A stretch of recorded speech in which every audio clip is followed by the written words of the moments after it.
Hello and welcome to this YouTube edition of the Bike Karma podcast. Normally you can find the latest episodes on Bike Karma at Podbean, Stitcher, iTunes, and many other places where you can download podcasts. Hope you enjoy, share, and please hit the like below if you enjoyed the episode. If you have a story for me, bikekarmaguy@gmail.com. Take care.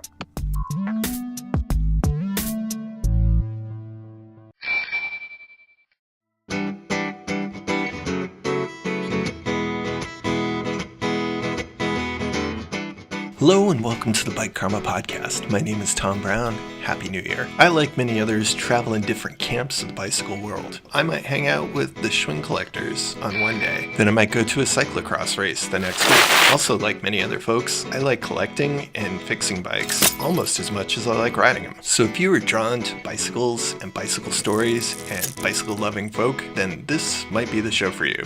Thanks for coming along. Today we'll try and figure out the mystery of why so many older antique photographs from over a century ago contain bicycles. There were less photographs, but proportionally more bicycles in those photographs. And no matter what you collect, you always want to find that one-of-a-kind item. We'll look at somebody who found a bicycle like that. And then more thoughts and reflections and weird observations from the side of the road and trail. Thanks for coming along for the ride. Let's roll out.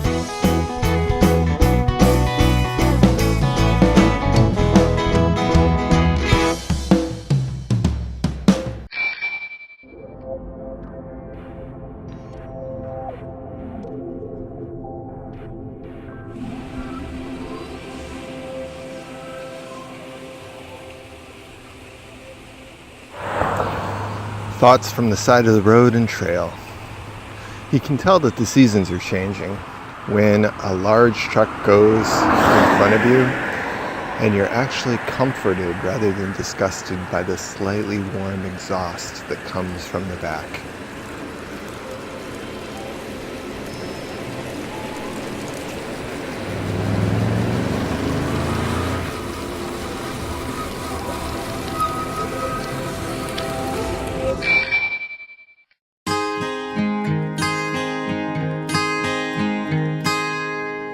So for the next segment, I'd like you to think of a time before selfies, a time before social media, a time before everybody had a camera, a time when you might have had one picture of you taken in a year, or even less often.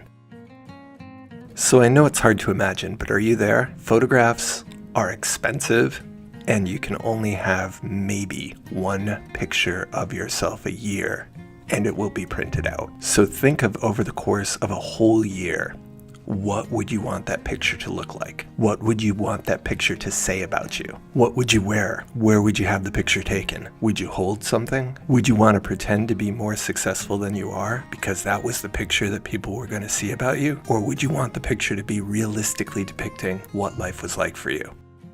One of the great things about the internet is that within seconds you can look at thousands of pictures from the past. You can look into the eyes of people from a century ago. If you're lucky, you can find people from your street, your town, where you grew up. You can see people, places, actions, and items that no longer exist. I like looking at old photographs because it keeps me humble about this gift of a life that we have, to know that it's temporary and that there's been a lot of people who have come and gone before. Sometimes it motivates you to make the most out of the time you have here. But one thing I found really curious was that back in those days, when people over a century ago would have a limited chance of taking pictures of themselves or having pictures of themselves taken, they would grab a bicycle and they would pose with a bicycle. And sometimes you'd look closely and you'd realize that the bicycle was a prop. It wasn't even a real riding bicycle. Why were so many people in old pictures taking pictures with bicycles? I mean, from where we are in the present, I can understand people take tons of pictures of people with bikes or just their bikes themselves in front of places that they've gone because they don't have a person to take a picture of. They take a picture of their bike next to a statue, their bike next to a landscape, their bike next to something. But the mystery is, why would people over a century ago have a picture taken with a bicycle? What was a bicycle symbolizing back then that we might not fully understand today? So for that, I tracked down an Instagram account that had a lot of really great old pictures, the vast majority of which had people posing with bicycles, and the vast majority of which close to 100 years old. So I know on the show we try and make connections between all types of cyclists in the present, but now we're going to go over 100 years back to make connections with people who lived over a century ago and why they posed with a bicycle to represent them at that moment in time. They're all very proper, but I think that the bicycling photographs are really the magical and beautiful images of that time frame, because the bicycle brought out so much emotion of freedom and excitement and happiness.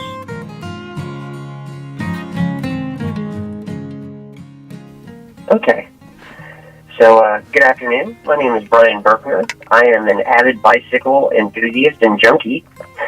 I have a great appreciation for history in general, but especially for bicycle history, especially from the turn of the century, with a focus on the ability of women being able to learn to ride and having the ability to ride in the early American bicycle culture. And something that I've really grown to appreciate is so many of the classic portraits of people posing with their bicycles and just the varying different views of information that comes from those photographs. You know, in the mid-1890s, the bicycle boom was just starting to begin. The transition from the Victorian era and a lot of the Victorian mindsets of being extremely proper and respectful, that sort of thing, is just very interesting to see in the transition to the bicycle boom, because the bicycle brought about so much information and so much freedom was the big part. You went from being able to have a horse and buggy and that sort of thing, that you had to house your horse, you had to make sure that you didn't overtire him and feed him and keep him in good health. But with the bicycle, you had a freedom to go any and everywhere as far as you could on your own energy. But so many of these classic photos that I've grown to appreciate there's so many different phases of things that you see. One picture in particular that I love is a photograph of a Victorian woman, or she's all in her Victorian attire. She's outside and she's posing with her bicycle. So many photographs of that era, many of the Victorian people don't tend to smile. You know, they kind of tend to have a smirk or a very solemn appearance to their face. But this woman, she's probably, maybe in her 30s, where she looks very stately and very proper, I would say. But I love it because you can see that she's trying to hide this smile on her face, but at the same time, trying to be very proper by not showing the smile, but the excitement and the joy that she has for cycling, or that image being taken, is just a wonderful sight to see. Seeking and finding and examining these photos and kind of critiquing them and examining the situation, the houses in the background, the type of life that they may have led or where they came from, and just there's so much that you can gain from a photograph. You take a little bit of time to examine it. The bicycle in that time frame, it just brought so much freedom, and there are so many photos that I've come across where they're very Victorian style, where they're looking at the camera but they're not smiling, or they're kind of looking off into the distance or something like that. But there are a few really great, beautiful photographs that I've found where people are very openly smiling and sharing their enthusiasm and their excitement about having that freedom of having a bicycle to go and explore and do as they please. My predominant focus is in the 1890s up into the early 1900s, because again as well, photography was very rare in that situation. Coming into the 1890s, Kodak had started offering, #1 brownies and stuff like that were more openly available to the public, where photography was just kind of in a blooming situation as well, because, a lot of photographs from the 1890s and prior, it was very rare to have a photograph of yourself or of your family, and a lot of early photographs, unfortunately, that people had of family members were usually quite often of loved ones who had passed away, where they were lucky enough to have a photograph of that loved one.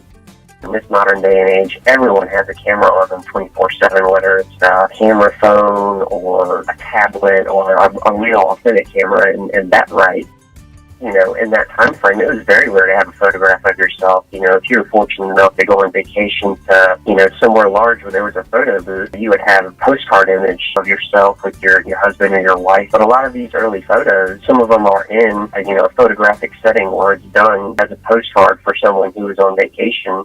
But a lot of them were taken by private individuals with their own camera that they then had developed. Cameras were kind of early on and were a borderline luxury, to say, but not a lot of people had cameras available to themselves in the private world. So as opposed to today, we have so many selfies, as many as you want. We go back to the 1950s, 40s, and 30s, and you have photo albums. The further we go back, over 100 years, you might have a handful of photos tops of your whole family. And maybe, if you were lucky, you might get one update a year. Like you were saying, a lot of those early photographs were of family members, so it's kind of interesting in a way to see that people made it such an important part of their life to say, hey, take a picture of me with my bicycle.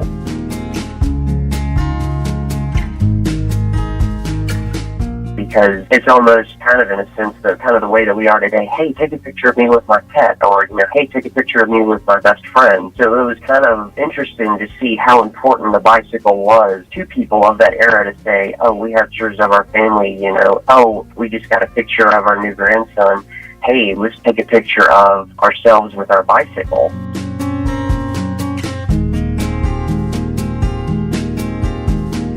So a bicycle back then was still a major luxury item, was it not? It was. And with the advent of the safety bicycle, which is basically the style of bicycle that we ride today, they were extremely expensive. The early penny farthings and stuff like that, the people that had those bikes were very well off. They had a lot of money. They could enjoy and explore that luxury. But around 1895 and 1896, bicycles became extremely popular. The prices dropped tremendously, and they went from being more of a luxury item to more of an item available to the middle-class people, so that more people could explore and enjoy that freedom.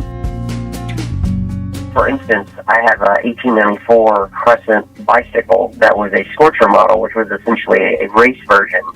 But in 1894, it cost $90 new, which is an extravagant amount of money. $90 in 1894 terms is the equivalent today of $2,500. It was a very expensive bike to have available to you. It's just something that not everyone could afford. So the rich would set the tone of this style of getting their picture taken with the bicycles, and because photography was emerging and becoming more popular at the same time bicycles were becoming more popular, were there some people who would go into a photographer who would have a picture taken with a bike that wasn't theirs just for the style? I'm absolutely sure that was the situation, because if you examine a lot of photographs from the 1890s up into the 1900s, there are a lot of them where they have a set backdrop. A lot of those studio settings, you'll see very similar situations where they have a very similar backdrop, and they're either posing with a certain type of chair or with some other figural item to pose with, where it's not just themselves. So I'm absolutely sure that there are photographic settings like that where they had a bicycle for someone to pose with, to show like, hey, I'm a part of this. It may have been a situation where someone lived where cameras were not that openly available, and they went on vacation, and they're like, I have a bicycle. I love riding my bicycle. I want a picture of myself, from this photographic place with me posing with a bicycle. So that may have not been their bicycle, but they may have had one at home where they were a part of that cycling craze.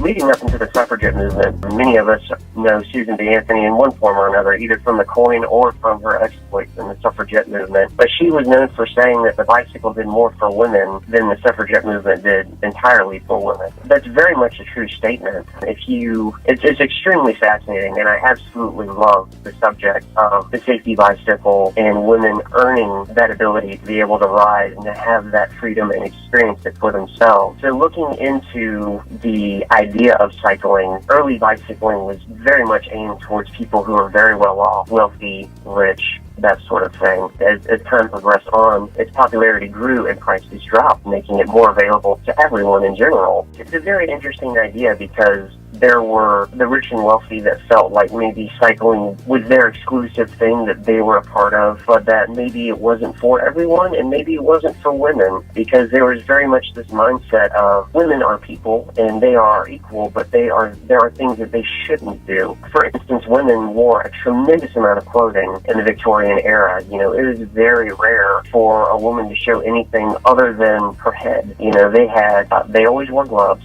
especially when they were out and about. They always wore gloves. You never saw legs, ankles, feet, anything like that. It was very rare to see bare hands, and it was very rare to see a bare neck, unless it was particularly worn out or something of that situation, because they usually had chokers and things that covered their neck. But with bicycling growing and becoming more popular, there were these different misnomers of people thinking that cycling could be bad for women, that it could cause sterilization, that it could cause health issues, that it could cause problems with generally being able to birth and produce offspring. At the same time, there were strange ideas that a woman riding a bicycle would be comparative to being hand in hand with the devil, which is kind of a strange and interesting way to look at it, because there was fear that a woman riding a bicycle could cause stimulation concerns. Another interesting idea, I don't know how one way or another that would vary from riding a horse, but a lot of early horse riding women rode side saddle to prevent that situation, and there were actually some early bicycle designs that were designed to be side saddle, but as you can imagine is a very precarious way to try and ride and maintain balance and that sort of thing. The idea of women riding continued to grow because there were people that were middle class that were married or that sort of thing that were just like, oh my God, honey, I bought a bicycle. I went out and experienced the greatest freedom. I saw this, I saw that. It was beautiful. We need you to do this sort of thing. So there are a lot of Victorian era photos of husband and wife posing side by side with their bicycles, you know, out exploring and seeing and doing. And I guess another concern too was with early women riding bicycles is what type of attire could they wear that would grant them the freedom to A, ride and explore bicycling, but B, remain in that very proper, very Victorian manner of dress that did not show anything as to body shape or contour, or anything that would make the mind wander as to what that woman may look like under her clothes per se. So then comes the bloomer style of clothing that women wore that became very much the cycling suit for women of the time. Now, bloomers are basically glorified pantsuits of the day per se, and really it's a very genius idea, you know, because bloomers were basically, they look like a dress, they look like standard Victorian attire, but then when you wanted to ride, you could essentially tie up the lower part of each large pant leg, and you essentially had, you know, a pantsuit, more or less. So women could then easily ride. There was no concern of their dresses getting caught in the chain, in the wheels, anything like that would cause a embarrassing situation that may show something that shouldn't be seen. That was really a great leap and bound for women, being able to say, hey, you know, I should have this freedom available to me. I have the proper attire and clothing that would grant me that access. Why can't we do it?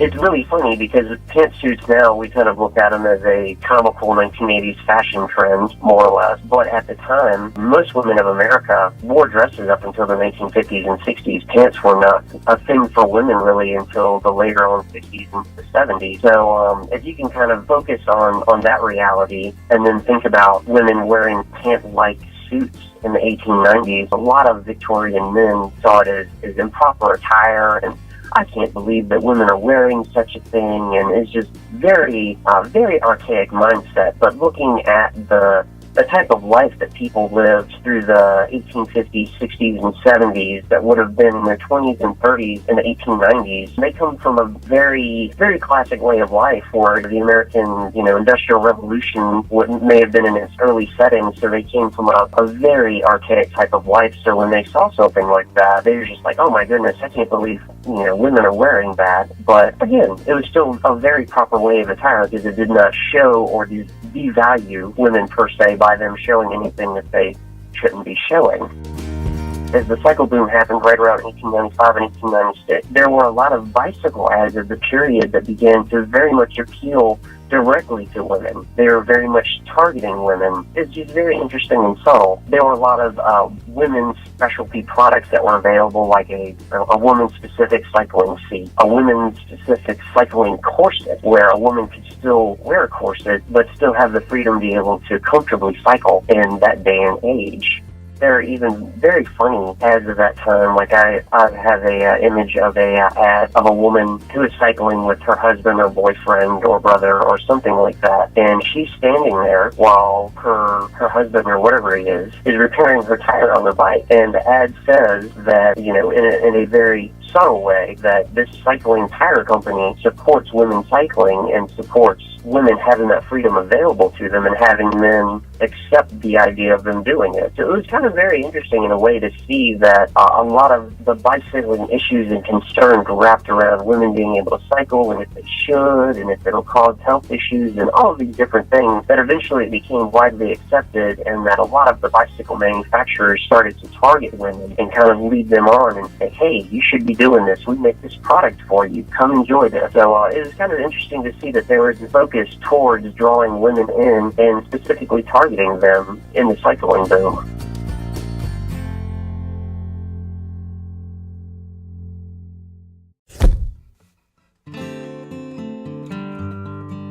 There's a lot of interesting information from that time, because even early on with cycling, there was a great deal of concern that cycling caused poor health in general for everyone, that it would cause irreparable curving to the spine, that it would cause other varying health issues that very much seem like quack science today. You know, like, I can't believe people actually believe that, but it's just very interesting to see some of the ideas that people had on cycling in general, and then these rich men had the opportunity to say, oh, this is great, this is fantastic, and then, you know, eventually to bring it to the wide masses of the middle class people to experience and see. But another great thing that the bicycle did, beyond giving women that experience and that freedom and that right to fight and earn bicycle riding, is it very much changed dating in general. Because you have to think, you know, dating in the 1890s into the 1900s, how would you go and see the woman that you're interested in or your sweetheart? You know, you would either walk to her house, you would either ride a horse and buggy to her house.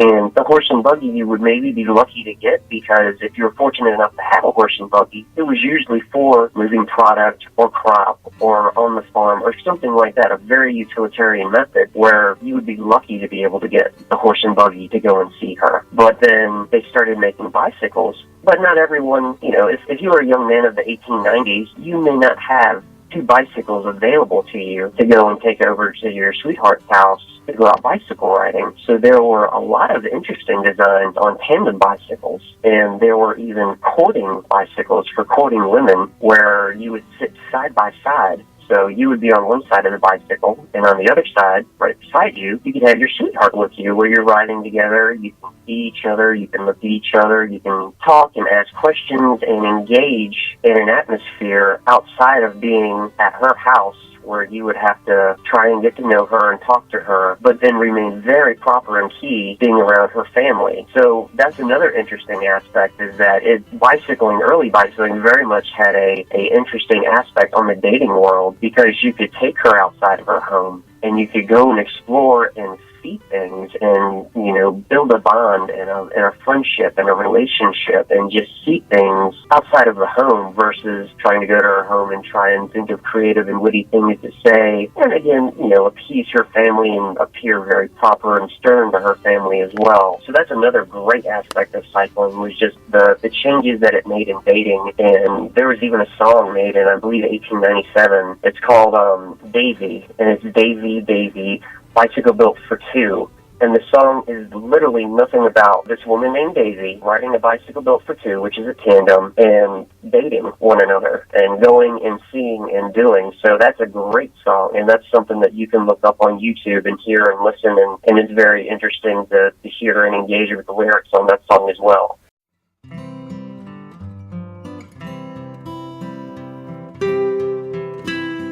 Well, unfortunately, a lot of the pictures that I find are not labeled, or if they are labeled, it's usually a time or place. Yeah, I don't know what the deal is with that. A lot of those pictures that I find, it would be great if they said, you know, oh, this is my aunt such and such from such and such town. But unfortunately, a lot of the images that I find are not labeled in that sort of way. A lot of the images that I find, I do a great deal of personal research just because It's something that I'm very passionate about, and I search online. I often happen across just interesting images from doing various searches. Some images I find in old newspapers from looking through various old newspaper ads online. A lot of images I find as well on eBay and that sort of thing is also a very good resource to find images. And probably about half of the images that I've shared are images that I've found in person, going to various antique stores, thrift shops, and that sort of thing. Because again, usually when I go antiquing or that sort of thing, my primary focus is on anything bicycle related or images and that sort of thing. Some of them I do find in person, and like I said, some of them are fortunate enough to have a date and a location, but some of the photographic images that I have that are from like a photo studio, they typically have the name of the studio, the address of the studio, and the location of the studio, which is kind of neat to be able to research. But as you can imagine, more than 100 plus years later, the location of those studios are typically gone due to new construction, and they're certainly no longer in business.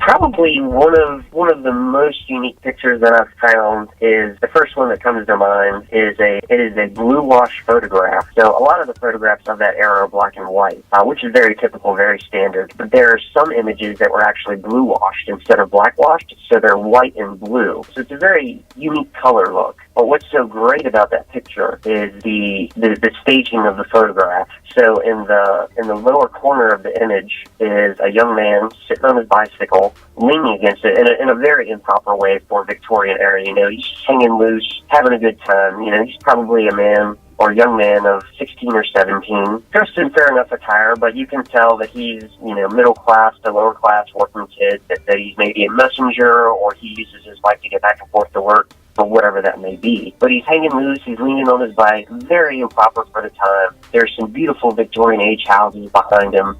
It looks like he's in a grassy park area where there's some trees and such. But what's so great is that he just has the biggest smile on his face. And, Victorian smiles, if you're lucky enough to get one, it's usually closed mouth with a little curve on either side of your smile type of thing. But this guy, he's got his mouth wide open. He's got a huge smile on his face. He almost looks like he's laughing, but not. His eyes are opened all the way. Just the colors of the image, the varying blues and white, and the layout of the photo is just very unusual to see a photo of that era where he just has such a big grin and he's hanging loose, per se, instead of being, very proper attire, very standing up very proper, appearing just very stern, like a lot of the Victorian images are, because so many of the images that I have are usually of someone standing, very, very straight up and down, very calm, their hands posed in such a way. They have, either a very subtle smile or a very stern but respectful appearance and look. So it was very interesting to see this image where it's just this young gentleman that is just hanging loose, having a good time, showing you, hey, I'm having such a great day. I just heard the best joke, or I just had the best bicycle ride, or I just got the best news in the world, and I am living a great life right now in this second in the 1890s. I love that there's such an appreciation now for old photos, because now with the way photography is, there's so many different ways to manipulate images and to get and obtain an image in such a way. So many images of the Victorian era are very much like a photographic studio where, it's some sort of a backdrop. There's someone kind of halfway standing there with a bike, standing very proper and straight up and down, and they kind of either have, again, a very stern look or a very subtle smile. So I really like to see the Victorian era photos where they have a very interesting background, where they have a very interesting and different layout, and especially any of those images that show sort of a loose Victorian person where they're not in that stern mindset of being proper and respectful and all of these sort of things. And I've found some great photos that are like that, and I think that I look at a great deal of Victorian photos because even though to some people they can be very simple and bland, there's so much information if you study and examine each aspect of the image that you can draw conclusions of, or you can pull information from and recognize what the time frame was, what type of person that person was, whether they were a young woman or a mother or a sister or something like that. And there's so much information that can be drawn from an image if you can sit and just kind of study it and look at and think openly about what the image is saying and what it is showing. But I just think that so many of its Victorian era photographs, they're all very proper, but I think that the bicycling photographs are really the magical and beautiful images of that time frame, because the bicycle brought out so much emotion of freedom and excitement and happiness. Because, I mean, imagine a Saturday morning or Saturday in the Victorian era. There's no Saturday morning cartoons, there's no, going into the movies, there's no going and exploring, or, there was not a lot to do. Saturday was certainly a day of rest, because Sunday would have been, a church day sort of thing and a day of worship. But Saturday was your day off. What are you going to do on your day off? You may not work, but you may do laundry and dishes, and you're definitely going to be cooking food that day. You're definitely going to be doing some cleaning that day. But there were no big luxury things to do. For a lot of people of that time frame, going into town to get products that they need for their home were a luxury and a joy. Like, oh, this Saturday I'm going to be riding into town to buy such and such from the grocery. But, ooh, can I go with you type of thing. On a Saturday in the Victorian era, there was not a lot to do. So having a bicycle where I got the kids up this morning, I fed them breakfast, my husband is good today, I can go for a bicycle ride for an hour or so and come back. And they had the freedom to go out and explore and see just different visions, or to go and visit a friend. Hey, yeah, I just got done, doing whatever with my family. What are you up to today, Miss Chrissy? And to have that freedom to go and even expand their communication and their friendships with people that may not be that directly close to them.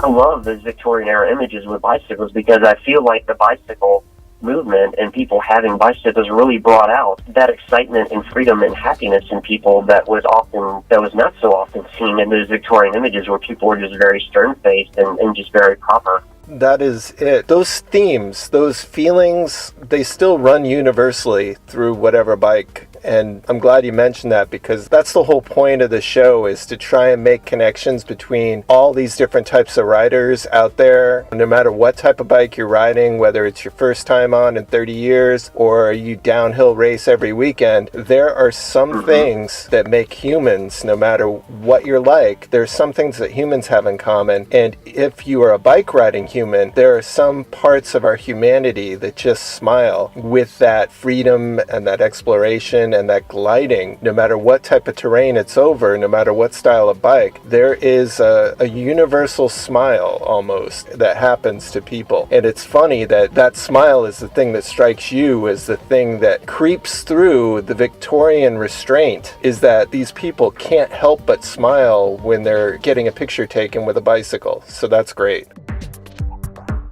So many people these days take pictures of just their bikes leaning up against things. There's a Facebook group with thousands of people that's just "My Bike Leaning Against Things" is the name of the group. Yeah, so I'm in that group.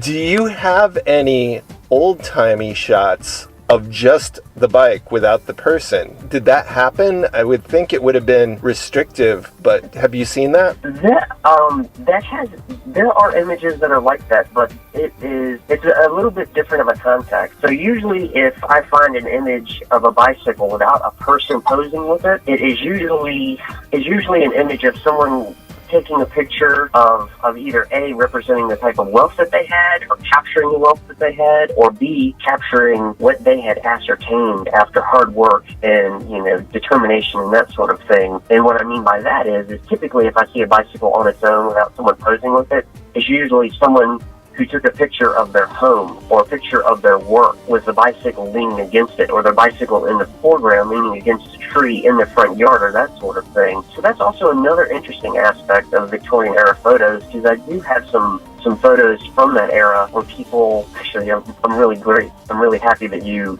brought that up. There are some photos from that era where people actually took pictures of their Victorian era homes, where they had a nice little white Victorian home with a gingerbread on it and everything, with a white painted fence, kind of like the American dream. But they have pictures of their family in front of their home, with their bicycles leaning against the fence in front of them, in front of their home, where someone then took a picture of them showing and representing, this is my home, this is my family, this is what brings me joy. So it's showing that their family brings them joy, that their home life and their home brings them joy, and that most importantly and amazingly, that the bicycles that they owned and had brought them joy, because they did not take pictures of their horse and cart. They did not take pictures of them catching a train. They did not take pictures of any other mode of transportation they may have had available to them. They took pictures of the things that brought them joy in their life, their family, their home, and their bicycles. So I love finding images like that, and as rare as they sound in me talking about them, they're not that rare in reality. There are several that I've come across that are like that, and it's so fascinating to see the types of homes that these people had, because, they may have been middle class or they may have been wealthy, but the great thing is most of those images that are like that are like average Joe, middle class people that, this is the house that we've earned, this is the life that we've built, this is the freedom, and this is the luxury that we could afford ourselves in this lifetime. And this is the pinnacle of our life right now, in this second, our home, our family, our newborn children, and these bicycles. If you have a limited number of pictures, you're going to try and fit as much into that one picture as you can. So yeah, I can see what was going through their heads while they were setting that shot up.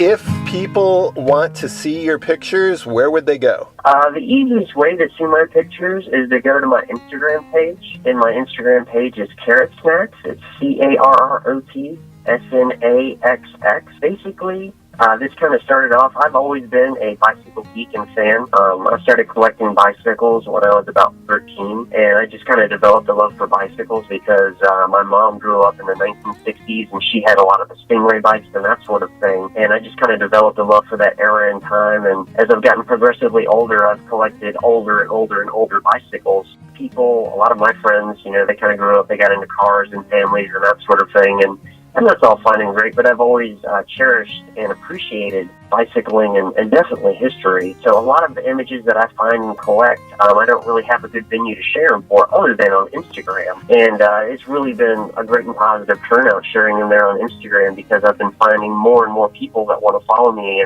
But more importantly, they appreciate the images and seeing all these different ways of life and aspects of time. And it's just really been fantastic to see such a great and appreciative group of people continually start to trickle in and just see these images and read the information that I posted about those images to kind of gain a further understanding on why certain images are important in certain ways. If somebody's listening to this and they say to themselves, oh, we have an old family album or we have an old family photograph of one, would you want them to send a scan of that to you on email? Oh, absolutely. Yeah, I would love to see any old images that someone may have like that. It's so great to see all these different images, and even someone who may have an old photograph like that, if they send it to me, I may be able to look at it and give them a little bit more information, maybe on the type of bike that it is, or maybe the time frame that it's from, or maybe understand, the type of clothing that maybe your family member was wearing, or the type of jewelry that they had on, or anything that may have been rather opulent or luxury or just different, or keynotes in history that may give that owner of that image a little bit more information on their previous family member.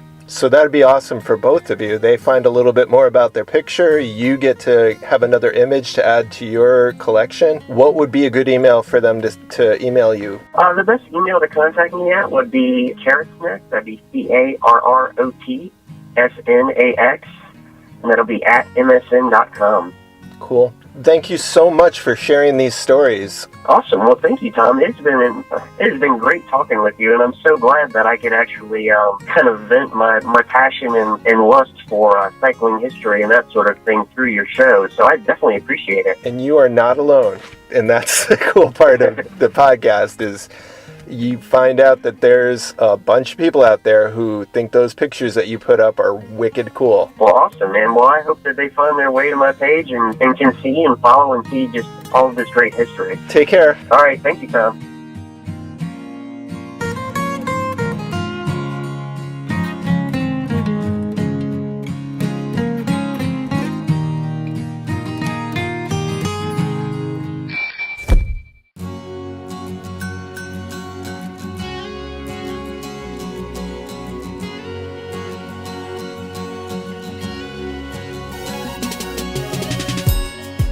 If this is your first time listening to Bike Karma, thanks a lot for coming along for the ride. Brief explanation is we are kind of like the breakfast club of bicycle podcast. We've got different types of people from different camps coming together to just hear stories about what brings us together as bicycle loving folk. So just like in the movie The Breakfast Club, where the popular kid, the jock, the outsider, and the nerd come together on a Saturday and learn all kinds of things about each other by pushing boundaries and growing, that's what this show is intended to be. We got enough things in life that are trying to tell us how separate we are and how we're in little groups, but there's a universality that says people who love bicycles have certain DNA inside of them that's 99.9% the same. If you want to focus on the little 0.01%, then that's a different show. Let's look at what pulls us together. A cyclist riding a $5,000 carbon bike can look down at their handlebars and think of what it was like to be in the Tour de France #2. In their imagination, they can see their carbon turn into steel and see them having to do all of their own roadside repairs in an age before bicycles were even really fully understood by the common populace. A mechanic working on a brand new electronic shifting system can look back into the times where people were stuck with one gear and were trying to imagine how to change gears so that you could go up a hill easier and go down a hill faster. An artist with a passing interest in bicycles might be able to sympathize with those bicycle builders who get a single part and it just preoccupies them until they're able to figure out how to build that up into an entire rideable bicycle. The daily commuter who sometimes with their friends might mock the spandex-clad folks might see themselves and be like, occasionally they might feel in their deepest, darkest heart, I want to break the record on this Strava segment. I want to be the king of the mountain. The roadie sick of inside trainers during the winter might look over at the fat bikes in the bike store when they're purchasing their trainer and be like, should I get that fat bike? Can I do it? Can I make it through the winter? Can I ride my bike outside when it's in the single digits? So yes, this show will challenge you, giving you stories from outside of your wheelhouse, but that's, as we know, is an opportunity to grow, just like in the movie The Breakfast Club. We are all more than our archetypes. So thank you for trusting me to curate all kinds of stories and perspectives from literally anywhere in the bicycle world, from literally any time since bicycles were invented. This is your chance to break out into other camps of bicycle-loving folks and to make new connections and learn new things. I'm amazed that we've been downloaded in all 50 states and over 50 countries, and we're almost up to 10,000 downloads. So if you want to be a best friend of the show, please share or leave a review. The show is a commercial-free labor of love, but I'm still open to new ideas and feedback, so you can always contact me at bikekarmaguy@gmail.com. Thanks for coming along for the ride.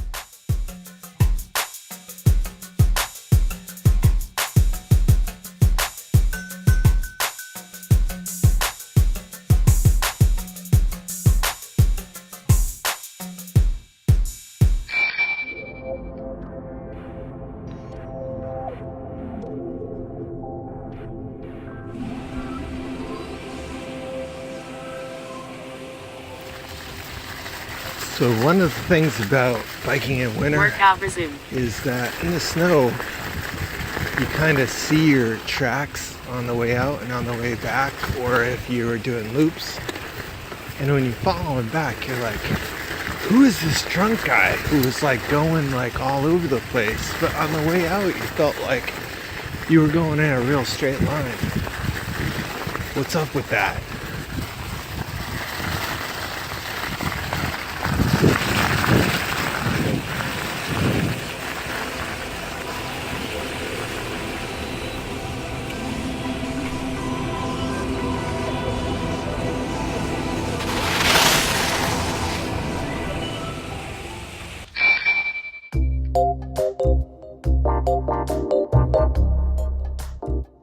So Chris works at Sunshine Cycle and Run in Colchester, Connecticut. It's a nice little shop. Looks like it used to be a train station, and it's right at the end of a rails to trail spur that connects to the East Coast Greenway. Inside, when you walk into the store, you see hanging on the wall is a large penny farthing bike that's been overpainted white. But Chris told me about a more interesting find. It's pretty cool. I had a customer that came in once that had a cleaning out an old garage. It was a heated garage. They basically just wanted the cars that were stuck in there, and there was a Thunderbird and an old Corvette, and the guy passed away. He was like 98 years old. And he came in and he asked me if I wanted a bicycle that he had. And I was like, well, whatever, let's take a look at it. And it turned out being... So yeah, it's at this point that a truck drives by and totally messes up the recording, as they do. But it's worth listening to what happens next, because Chris finds a bike that's not just a good find, it's an amazing find. In fact, it's a one-of-a-kind find. Hi, I'm Chris Hogan, and I work at Sunshine Cycle Works and Run here in Colchester, Connecticut. He came in, my friend Terry came in with a bike because he had worked at the bike store forever and I know him. And he was salvaging the place out, and they pretty much wanted to keep all the cars and just get rid of, literally just chuck everything else. So he's like, give me $25 for this bike. So it actually turned out being a bike from 1895. And so pretty old school. So I had the old skip chain, so it was skip tooth chain, so the teeth are really far apart on it. So I did a little research on it. So this is a safety bike, 2 same size wheels. Yeah, 2 same size wheels. Okay. And so it was like kind of during the transition time of going from the Velocipede over to the 2-wheel style bike. It built very heavy duty. So kind of like the old cars from the 30s and 40s, the fenders, like you can take them, try to flex them, they don't flex at all. Just everything was heavy steel. I did a little research on the bike, and it was the Westfield Bike Company. Actually bought this company called Miami Bikes, which was actually out of, I believe, Chicago. Brought them back over to Massachusetts, did one production run, and it turned out there was a fire the next year, destroyed the building completely, and they kind of folded that and then reopened up as Columbia, as everybody knows it today. Talked to the guy from American Picker, sent him pictures over about it and everything, and tried to find out what the bike was worth and if there was any call for it. And he said, yeah, it's worth a lot, but only to somebody in the right eyes, because like when you sell a house, there's no comparable. So there's nobody knows of any of these bikes ever out there. So it's kind of cool because you have a one-of-a-kind piece of history, but what can you do with it? So I mean, eventually I'll probably end up giving it to like the Smithsonian or something, because it is a part of U.S. history. But like the leather saddle's still all soft and supple. It's not rotted and dusted, turned to dust like most of them. So it was the only one of that kind that he'd ever seen? He's ever seen, yeah. So, wow.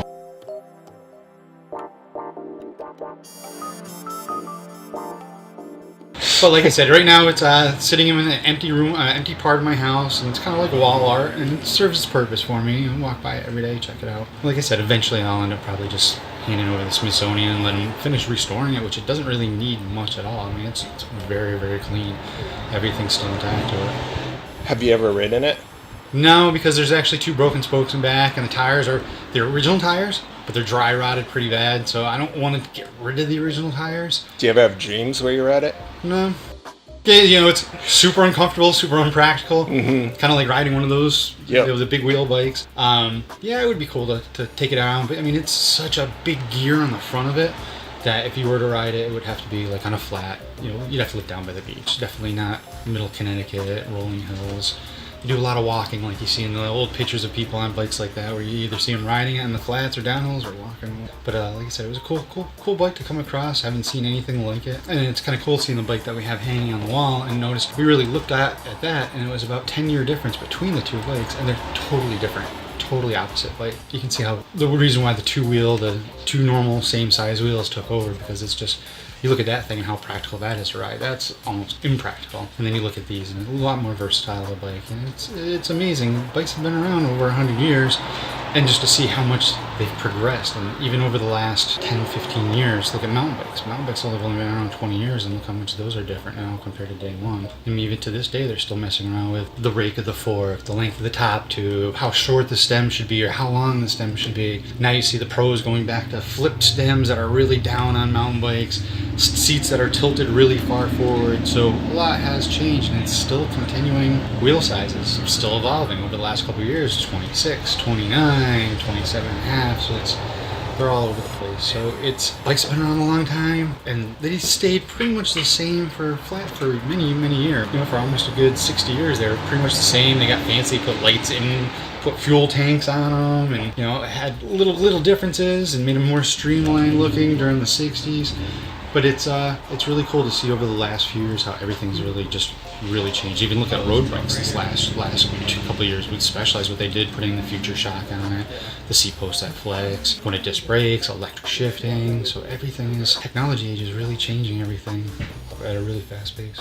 When you take a look at the basic design, though, I taught a bicycle class this last month or so. I took my 1890s Ivor Johnson. That's cool. That I picked up at a swap meet. Cool. I put it next to a Westfield Columbia from the 60s. And then we put it next to another bike from the 80s, and just the similarities. It's just like it's like a family tree looking at them next to each other. So even when you've got a modern bike like the one you've got up on the stand and the fat tires, it's just the next incarnation of like that picture of evolution of the ape to the human. Still on 2 feet, still got arms, they're still a head. Still got that basic double triangle going. Little things change over time.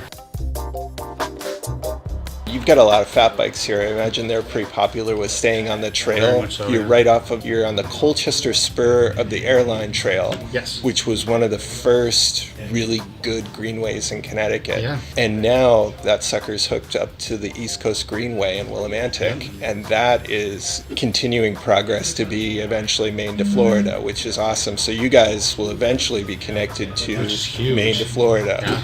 But in the winter, it's nice and flat, and if you've got the fat bike tires, you can go out on it. Yeah, the nice thing is what we really rely on is you get the cross-country skiers out there, pat it down and make it all flat, and make it so it's really easy to go ride on. Or unless you have the powder, really thick powder snow, you can easily ride on it. It's just unfortunately here in Connecticut, we tend to get a lot of powder snow, and 2 weeks later you get a rainstorm on top of it, and then it creates that ice barrier. So until it gets packed down again. But having that's a perfect example. People can still get out during the wintertime where most people put their bikes away. So it is nice to have fat tire bikes around. It allows you to bike all year long. Exactly. It's now a 4-season sport for me. Yeah, which is I never awesome. liked the trainers, the indoor trainers. Hate them. No matter what they do to them and whatever screen they put in front of you or whatever you watch to try to pass the time, it's never the same as getting out and actually going a quarter of the mileage outside during the winter is worth 8 hours on the trainer to me psychologically. Exactly.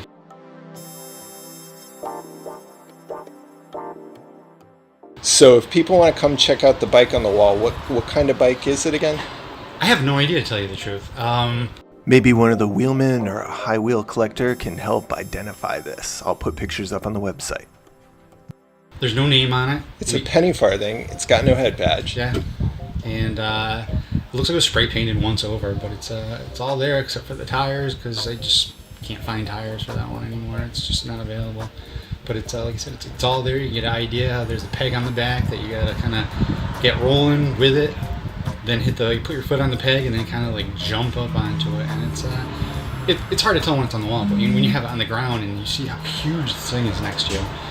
And the guy that had it said he rode it and tried it out on the grass, and he said it wasn't as bad as what you would think. And I'll take his word for it. I mean, they're direct drive, so it's different to ride. All right, if people want to come check that out and check out your other stuff, you're right at the end of a nice trail, so if they can come for a ride, make a day out of it. Absolutely. Where are you located? We are at 187 Lebanon Ave in Colchester. Okay. Sunshine Cycle Works and Run here in Colchester, Connecticut. Awesome, dude. That's so cool.